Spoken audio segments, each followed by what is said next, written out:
repeating things over and over and over again, particularly things like Christ wasn't crucified, right? And he got in trouble with a source, right?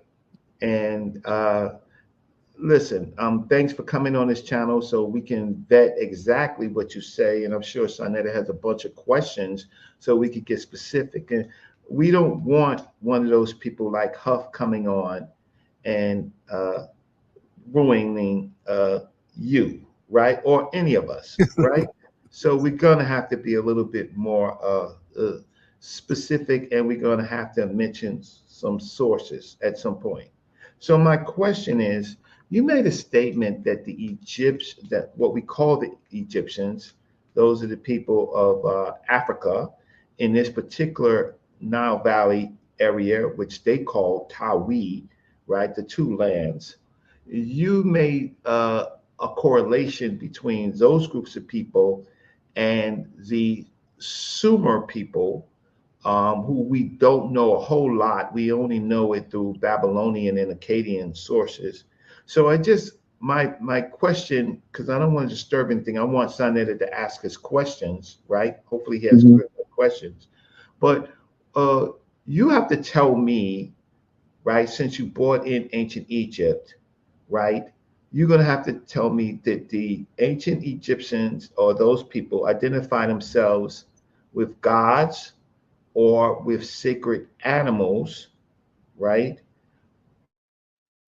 And is that similar at all to the paradigm that, out of Africa?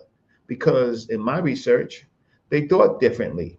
They didn't talk about sky gods. They talked about natural elements in Africa, sacred animals or venerated animals in nature, things that they could see, hear, and feel, right? And it has no correlation, and there's no recorded evidence that they ever met the Sumerians or the people that followed until a much, much later period. So their thinking was already developed. So my question is, you're going to have to can you spend a few minutes and tell us what you believe the ancient people of Africa believed, and show me that it's the same that the people out of Africa, that what they believed, and to make a correlation. So I'll stop and I'll listen. I won't interfere. I just want you to talk to me about Africa, which is the birthplace of humanity, right? So we have more than 100,000 years of what we call pre-civilization in Africa. And then we have these other groups of people out of Africa in their thoughts. So tell me what you know about what the people of Africa in the Nile Valley that we call ancient Egypt believed. And I'll mute my mic and I'll turn off my screen and listen. Well, first of all, the Egyptians' beliefs evolved over a long period of time, right? America's only 200 years old. When we look at the evolution of the ideologies in America, then we should understand the evolution of the ideologies that took place in Kim. The sacred animals is the totem system, right? Then you have the ones who was from the royal families, which was your hierarchy. But they have pre-dynastic civilizations that they don't talk about that go back even further, right? So I didn't make a correlation. Sonetta asked me a question about the relation between the Egyptians and the Sumerians. And I told him I believe that based on what Tahuti say in the Emerald Tablets, or what Thoth say in the Emerald Tablets, that they went over there and set up an observatory to keep an eye on the laboratory experiments and different things that was going on in Sumer that evolved into Babylon and Akkadian and all of that stuff. So they got different beliefs. Even in Africa, from tribe to tribe, you got different belief systems. You got different tribal structures and setups of how the rulership is passed and how the wealth is passed. But you have a common undertone in Africa called the holy drama. We knew it as the Syrian resurrection story. This story is told by the Dogon and by several different Bantu tribes that's not in Kemet, that's in Western and Southwestern Africa, right? So the belief systems vary around the world throughout history, and what they perceiving is how they telling a story. Everybody not telling the same story. They telling the story that they see.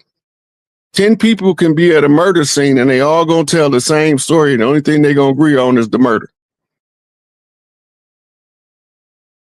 All right. Let me move on to the next brother. First, let me ask you, can you explain more about the connection between the Anna, Isis, and the Immaculate Conception story? Right. That's the story of Heru and Kemet. Mm-hmm. Right. And this is also what they call the Inanna story in what we call the Middle East. Right. But the Anunnaki story is kind of different from the Egyptian story. They're not the same. But the Egyptian story is the go-to for the Immaculate Conception because it's one of the most comprehensive descriptions of how she was able to produce Heru from the seed of Osiris when he was no longer physically present. Right. And there's also other Immaculate Conception stories is written by, I think my man name was Kersey Graves, 16 Crucified Saviors. Mm-hmm. Right. So it's not an original story, but the most comprehensive that goes into it. And it's also part of the holy drama. Okay. Let me get Dizzelli, let's get it, man. Let's go. And I got in the building next. Hey, Saw, and greetings to Rod Hayes. Firstly, I want to say, Saw, I'm definitely going to need a show to give the House of Consciousness a treat on this topic.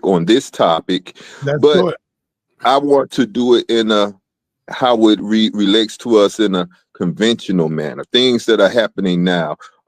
This is going to be quite a scary show. We can probably call it like a darn horror show. But yeah, I'm definitely going to want to link up with you so that I can get that out to the people so they can start worrying about whether Jesus wore briefs or boxers. But the question that I want to ask the brother Rod Hayes, and I said greetings to him, I want to ask him, with the information that you're bringing forth concerning the Anunnaki, have you ever considered how it affects the history of, let's say, humanity as far as religion goes? So if we're following you and you are bringing information that a group of beings, came to this planet in the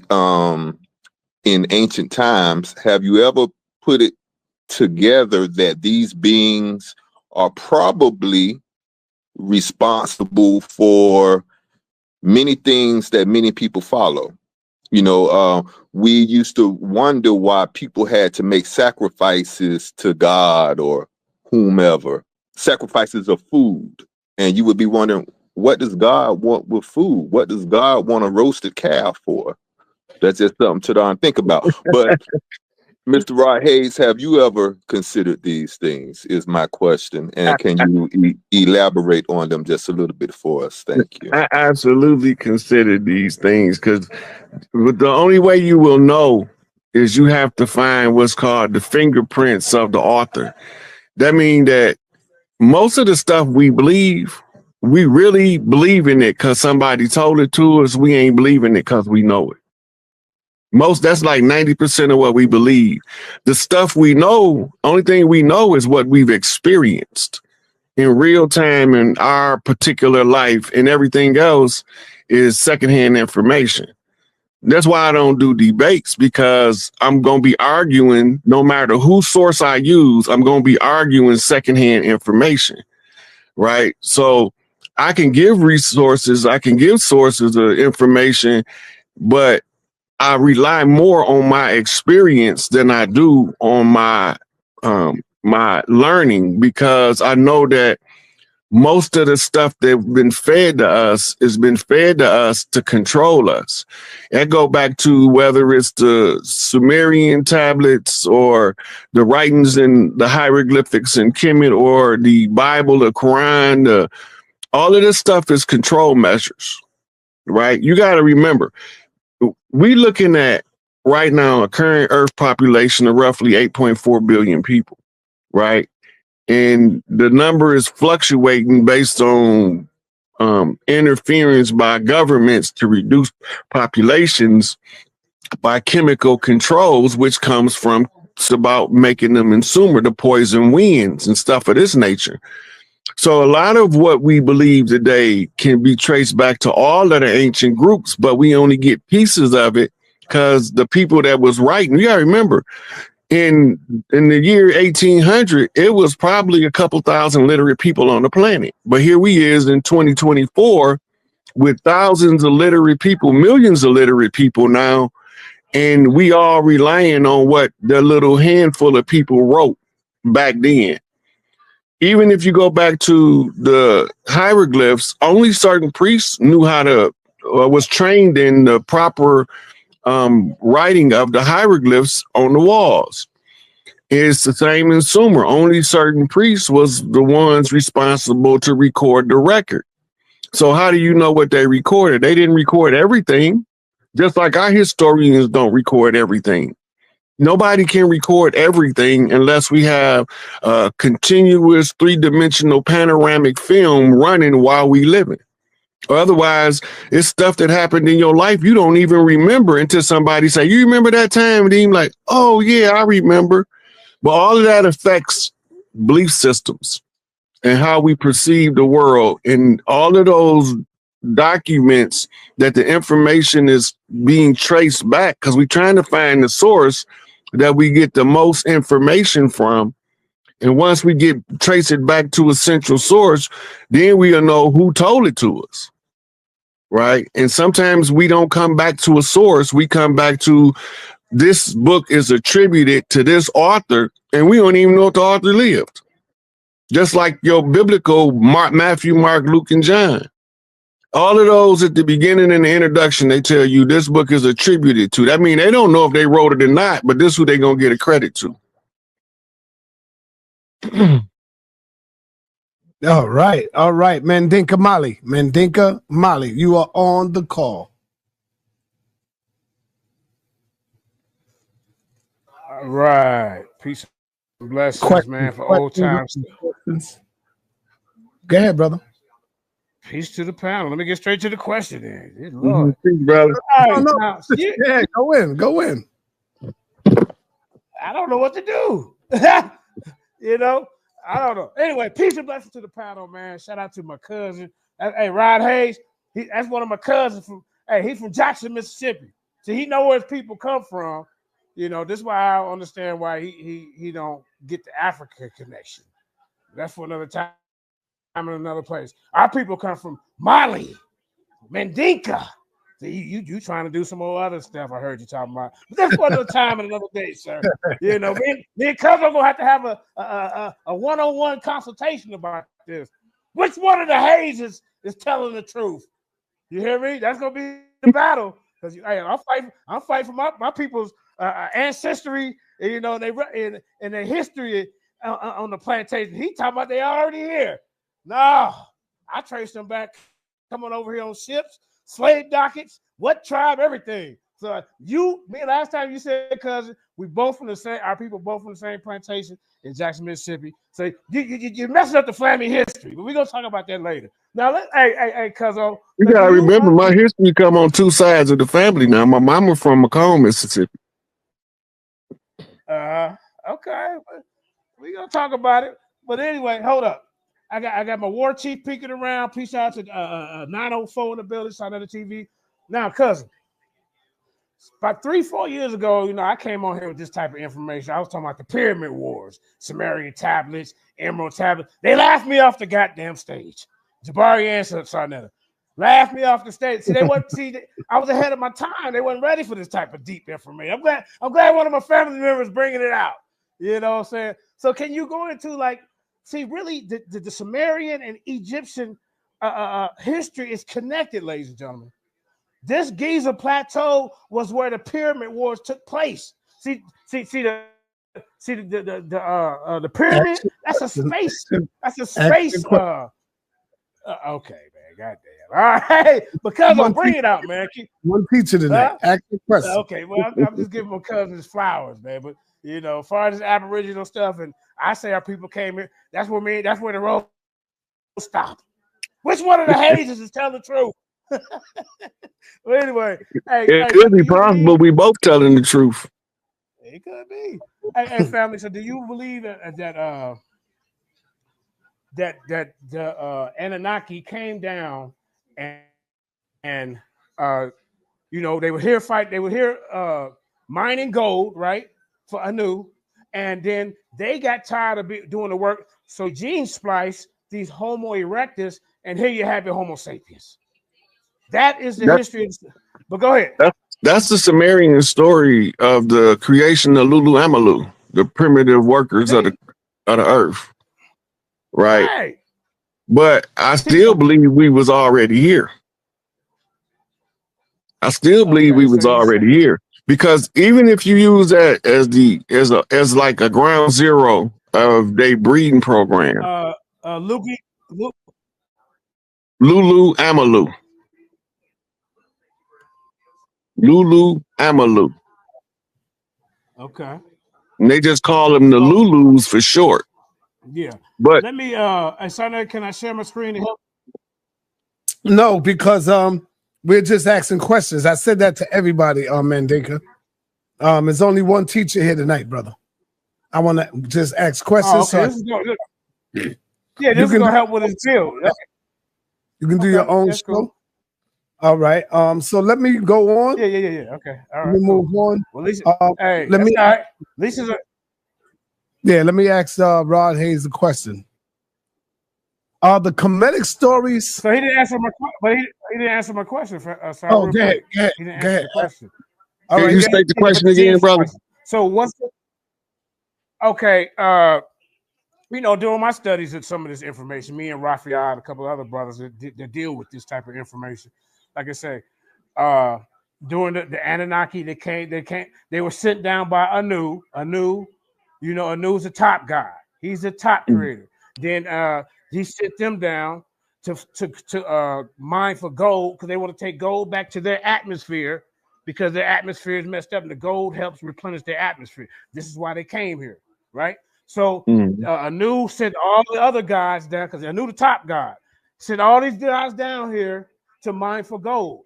They got tired of doing that, so they spliced their DNA into Homo erectus, and that's how you get the Homo sapiens. This is what they used to teach. They also actually it's Homo sapiens, which is a different genetic stock than Homo sapien. But yeah, I know what you're talking about. Yeah. So in the evolutionary story, they got what they call the missing links. The missing links are unexplained jumps in the evolutionary process based on the fossil record. First of all, we know they fabricated a lot of fossils and they got caught. We know that. Then Lucy, yeah. Right. So we don't take everything they say about fossil finds to be the 100%, but the missing link is more than just the fossil finds. Right. It is the generic explanation of why did the Neanderthal become Homo erectus? What happened? What made him stand upright? Right. Yeah. And what made Homo erectus become Homo sapien? Right. These is that they call the missing links. What made the Homo sapien become Cro-Magnon, then Homo sapien sapien? So the explanation that's commonly given is that this betrays the infiltration into the gene pool by foreign genetic manipulation of an outside source. Right. So there is a lot of discussion about those missing links still, because they can't put it together until this Anunnaki doctrine came out. When the Anunnaki literature hit, then what got Zechariah and Eric Von Däniken's attention was, this is the clear explanation of the missing links. The sudden jumps in the process of evolution. Right? Because they know that the genome only transforms under slow, gradual change or a sudden change that's normally triggered by a radioactive exposure of UV rays. Hey, hold on, cuz. Don't. You gotta give them baby food over here. Some of these guys. Hey, when I brought it out 5 years ago, they wasn't ready for it. They laughed me off the goddamn on stage. You see what I'm saying? But that's okay, son. My cousin here to straighten it out. The only disagreement I got with is we're gonna have a battle of the hazes. Who telling the real plantation story? All right. Let me ask you the question, brother Rod. Go ahead. The women. Damn, what I was gonna ask again.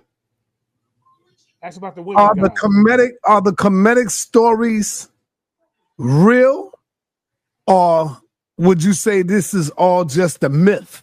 And can we live in these stories? Can we live out? Can they do good for us in this day and time? The stories of the ancient Kemetic people. It depends on it's depend on anything you use. It depends on how you use it, what you can get from it. Right. If you want to get something from the teachings of Kemet, a good place to start is Muwatta Ashby of this. He out in Florida, and he's the Egyptian yoga teacher, but he's also an Egyptian historian. I know who he is. Right. So that's a good start. Like, for instance, how do you apply what they was teaching in ancient times to your modern day life? That's not an easy task. And sometimes we need help because we don't really understand a lot of the